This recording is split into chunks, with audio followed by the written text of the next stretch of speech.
Ladies and gentlemen, the President of the United States.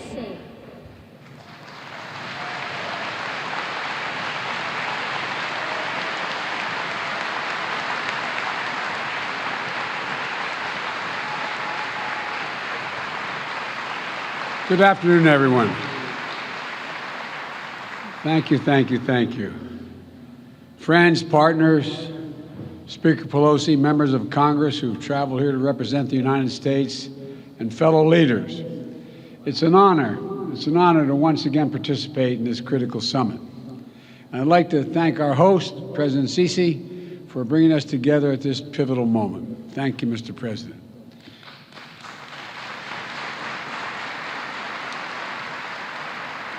Let me start by acknowledging that this day is a day of commemoration at home in the United States. It's Veterans Day. America's veterans and their families, survivors and caregivers, are the very spine and soul of the United States. And on this special day, on every day, I honor all of those who sacrificed for our nation like my son. I want to thank one proud American veteran, a lifelong public servant, a dear friend, and literally one of the most decorated men to fight, Special Envoy for Climate, John Kerry. John,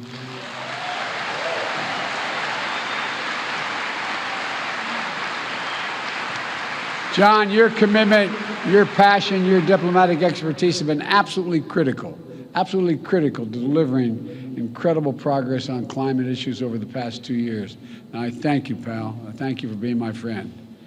Here in Egypt, the Great Pyramids and the ancient artifacts stand as testament to millennia of human ingenuity. We see our mission to avert climate catastrophe and seize a new clean energy economy not only as an imperative for our present and future, but through the eyes of history. According to the World Meteorological Organization, the past 8 years have been the warmest on record. In the United States, we're seeing historic drought and wildfires in the West, devastating hurricanes and storms in the East. Here in Africa, home to many nations considered most vulnerable to climate change, food insecurity. Hunger follows 4 years of intense drought in the Horn of Africa. Meanwhile, the Niger River in West Africa, swollen because of more intense rainfall, is wreaking havoc on fishing and farming communities. In Nigeria, flooding has recently killed 600 people. 1.3 million more are displaced. Seasonal livestock migration routes have been used for hundreds of years, are being altered, increasing the risk of conflict between herders and local farming communities. The climate crisis is about human security, economic security, environmental security, national security, and the very life of the planet. So today, I'd like to share with you how the United States is meeting the climate crisis with urgency and with determination to ensure a cleaner, safer, and healthier planet for all of us.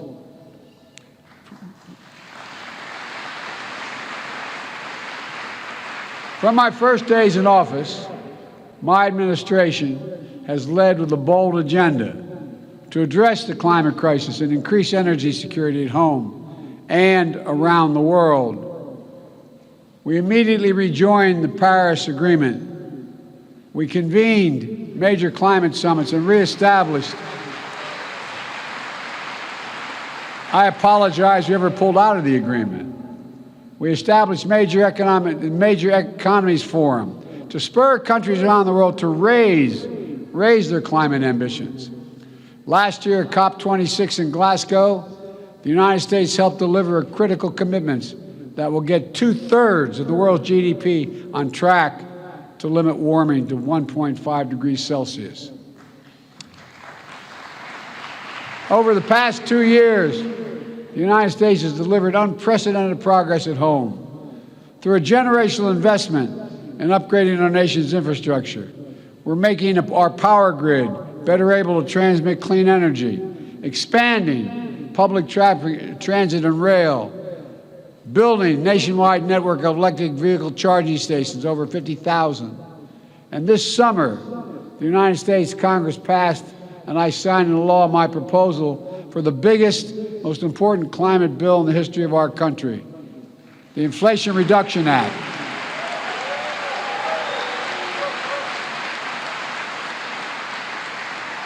It includes less than I asked for, but a significant amount, $368 billion to support clean electricity, everything from onshore, offshore wind to distributed solar, zero emissions vehicles and sustainable aviation fuels, more efficient electrified buildings, cleaner industrial processes and manufacturing, climate-smart agriculture and forestry, and more. Look, our Department of Energy estimates that the new law will reduce emissions in the United States by about 1 billion tons in 2030, while unleashing a new era of clean energy-powered economic growth. Our investments in technology, from electric batteries to hydrogen, are going to spark a cycle of innovation that will reduce the cost and improve the performance of clean energy technology that will be available to nations worldwide, not just the United States. We're going to help make the transition to a low-carbon future more affordable for everyone, accelerate decarbonation beyond our borders. In fact, the International Energy Agency recently concluded that our significant climate investment will, quote, help turbocharge turbocharge the emerging global clean energy economy. I was reading their quote, sorry.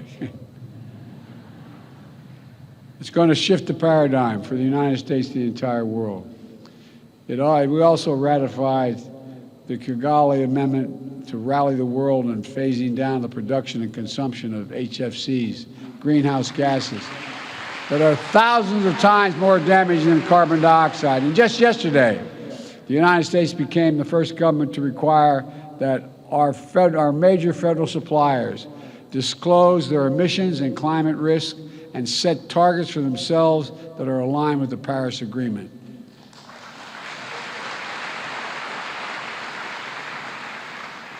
As the world's largest customer, with more than $650 billion in spending last year, the United States government is putting our money where our mouth is to strengthen accountability for climate risk and resilience.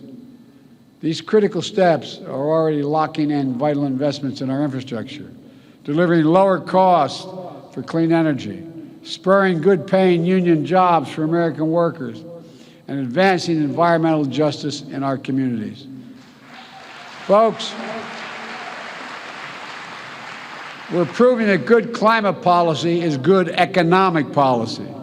It's a strong foundation for durable, resilient, inclusive economic growth. It's driving progress in the private sector. It's driving progress around the world. And the sum total of the actions my administration is taking puts the United States on track to achieve our Paris Agreement goal of reducing emissions 50 to 52% below 2005 levels by 2030.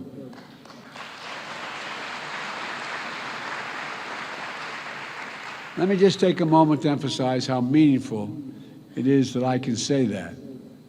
I introduced the first piece of climate legislation in the United States Senate way back in 1986, 36 years ago. My commitment to this issue has been unwavering. Today, finally, thanks to the actions we've taken, I can stand here as President of the United States of America and say with confidence, the United States of America will meet our emissions targets by 2030.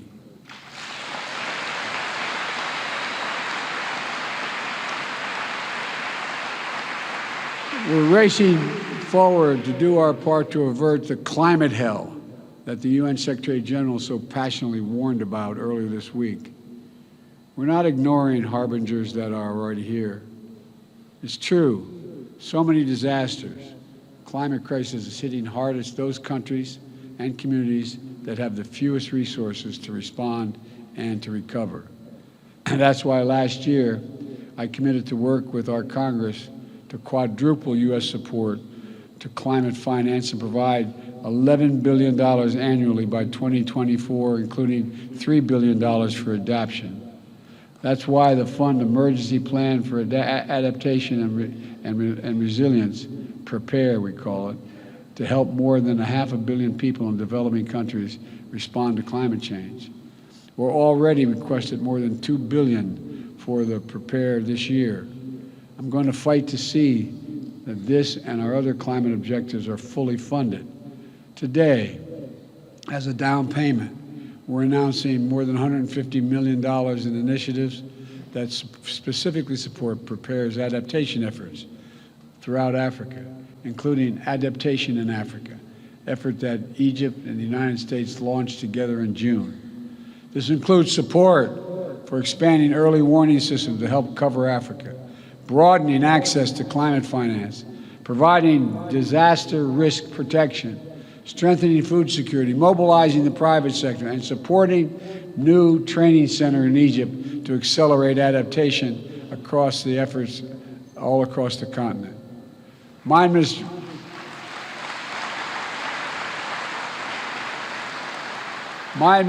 has also made the United States the first ever contributor to the Adaptation Fund last year, and this year we're doubling our pledge to bringing our total commitment to $100 million.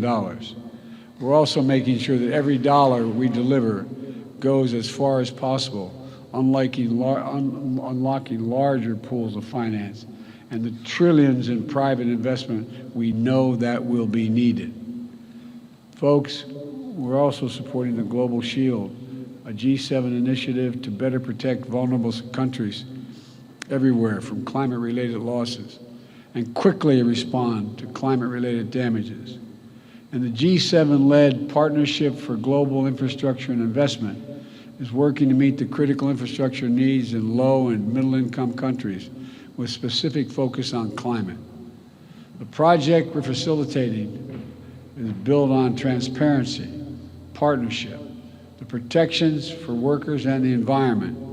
One of the many projects already underway is a partnership between American firms and the government of Angola to invest $2 billion building new solar projects in Angola.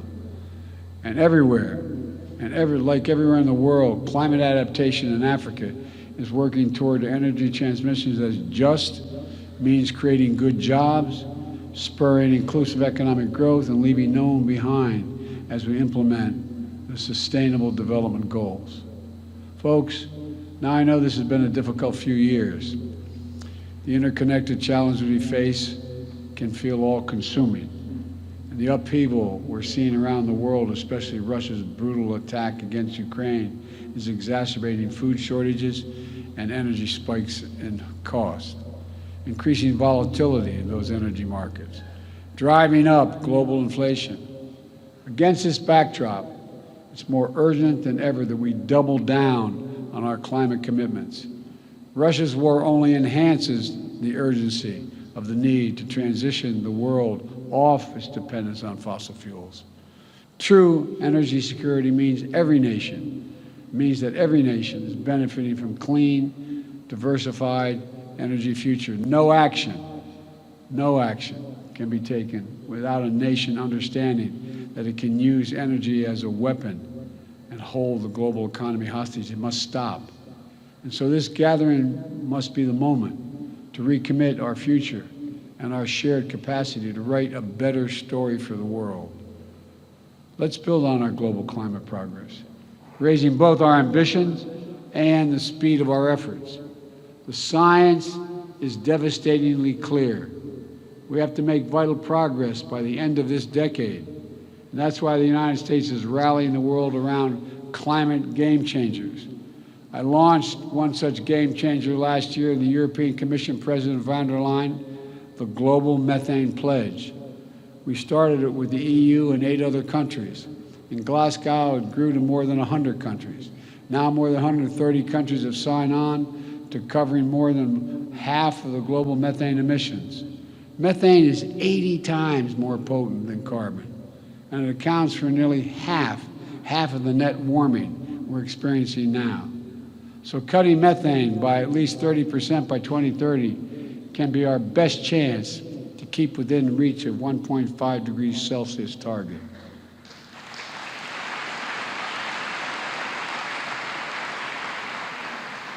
Today, we're releasing an updated Methane Emissions Reduction Act plan, which lays out how the United States is meeting the pledge. We're investing more than $20 billion in domestic methane mitigation to do things like cap orphan wells, leaking methane, improving industrial equipment in the oil and gas sectors to reduce emissions. It also lays out strong regulatory actions, including a new proposal from our Environmental Protection Agency to strengthen standards on methane across sectors, especially from super emitters, to make sure it's not released into communities impacting on public health. All told, these steps will reduce U.S. methane emissions from covered sources by 87% below the levels of 2005 by 2030. Folks, another game changer is conserving our natural environment, whether it's the Congo Basin's forests and peatlands here in Africa, or the Amazon Basin in South America, or forest, wetlands, grasslands in the United States. Preserving nature is one of the most impactful climate solutions we have. Some that indigenous people communities have known and been the stewards of these efforts for a long time and generations. They've known it. Here at COP27, we are co-chairing Forest and Climate Partnership to deliver real rapid strides to halt deforestation. The best part is we don't have to develop any new technologies. We just have to make clear forests are more valuable when they're preserved than when they're destroyed. It's that basic.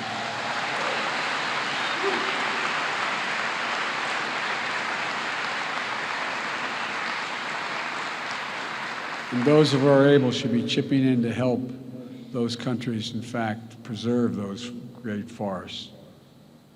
We're bringing together partners across the public and private sector and philanthropic sectors to put the healthy ecosystem at the heart of healthy economies. This is it's going to take all of us. It's going to take all of us. We need to harness our capacity to tackle emissions in economic sectors like international shipping. If the shipping sector were a standalone economy, it would rank as the 10th largest emitter in the world. So together with Norway, the United States has launched the Green Shipping Challenge. During this COP, we've seen dozens of commitments from governments as well as ports and private companies to facilitate green shipping corridors and align the sector with the 1.5 degree goal. If we can accelerate actions on these game changers, we can reach our goal. We can keep it within reach as well. But to permanently bend the emissions curve, every nation needs to step up. At this gathering, we must renew and raise our climate ambitions. The United States is acting. Everyone has to act. It's a duty and responsibility of global leadership. Countries that are in a position to help should be supporting developing countries so they can make decisive climate decisions, facilitating their energy transitions, building a path to prosperity and compatible with our climate imperative. If countries can finance coal in developing countries, there's no reason why we can't finance clean energy in developing countries.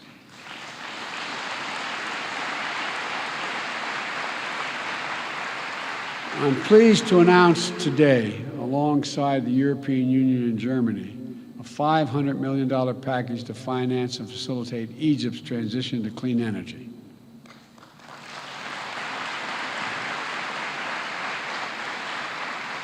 This package will enable Egypt to deploy 10 gigawatts of renewable energy by 2030, while bringing offline 5 gigawatts of inefficient gas-powered facilities, reducing emissions in Egypt and power sector by 10%. Will also work with Egypt to capture nearly 14 billion cubic meters of natural gas, which Egypt currently flares, vents, or leaks from its oil and gas operations. And because of this cooperation, Egypt is elevating its climate ambition and submitting enhanced national determination contributions. If we're going to win this fight, every major emitter nation needs to align with the 1.5 degrees. We can no longer plead ignorance to the consequences of our actions or continue to repeat our mistakes. Everyone has to keep accelerating efforts throughout this decisive decade. My friends, I came to the presidency determined to make the transformational changes that are needed, that America needs to make, and we have to do for the rest of the world, to overcome decades of opposition and obstacles of progress in this issue alone, to reestablish the United States as a trustworthy, committed global leader on climate. As I stand here before you, we've taken enormous strides to achieve that. But I don't stand here alone. This progress is being driven by young people all across America. Like young people around the world, they feel the urgency of climate. They feel it deeply.